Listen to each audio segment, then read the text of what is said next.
Voter list का शुद्धिकरण नहीं बल्कि बड़े पैमाने पर छटाई का काम किया जा रहा है। यहीं से सरकार की नीयत पर सवाल उठता है। इसलिए सारा विपक्ष इस प्रक्रिया का विरोध कर रहा है, क्योंकि आप एसआईआर नहीं करा रहे बल्कि आप एक जाति विशेष, वर्ग विशेष को टारगेट कर उनके वोट काटना चाहते हैं।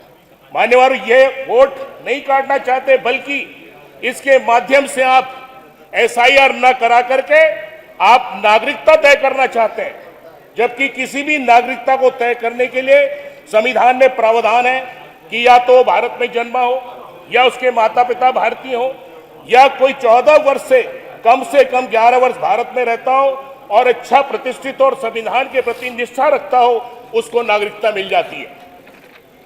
मान्यवर, नागरिकता साबित करने के लिए जन्म प्रमाण पत्र, पासपोर्ट, भूमि रिकॉर्ड, शिक्षा प्रमाण पत्र आदि दस्तावेज की जरूरत पड़ती है और यही सारे पेपर आप वोटर के लिए वोट मंगवाने के लिए मांग रहे हैं। तो मान्यवर, ये एसआईआर कहां पर है? ये तो आप एनआरसी करा रहे हैं।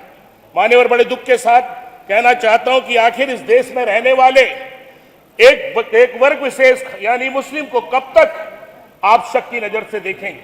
क्या इन्होंने इस देश की आजादी में लड़ाई में हिस्सा नहीं लिया? क्या इनके लोग इस देश की आजादी में कुर्बान नहीं हुए? क्या इन लोगों ने अपने प्राणों की आहुति इस देश में नहीं दी? मान्यवर, देश के बंटवारे के समय इस देश में रहने वाले मुसलमान परम पूज्य बाबा भीमराव अंबेडकर जी के बनाए हुए संविधान में विश्वास रखते हुए इस देश में रहना उन्होंने स्वीकार किया। जिन्ना साहब के आह्वान पर वो ये लोग पाकिस्तान नहीं गए, ये देश छोड़ करके नहीं गए। आज देश की संसद में भी और कल विधानसभा में भी वंदे मातरम पर चर्चा हो रही थी। इस पर भी आपका टारगेट यही थे, मुस्लिम समाज के लोग थे। मैं कहना चाहता हूं मान्यवर, इस वतन की मिट्टी से इनसे ज्यादा प्यार करने वाला कौन होगा? 5 वक्त की नमाज में कम से कम 20 बार इस वतन की मिट्टी को सजदा करते हैं। कौन सा हिंदू करता होगा? और औरतों और मरने के बाद भी यहीं दफन होते हैं और इनकी कब्र में इनके शरीर को यहीं के कीड़े मकोड़े खा करके नष्ट करते हैं। इस वतन में रहने वाले मान्यवर, इसलिए अंत में यह भी कहना चाहता हूं कि एसआईआर तो कराएं।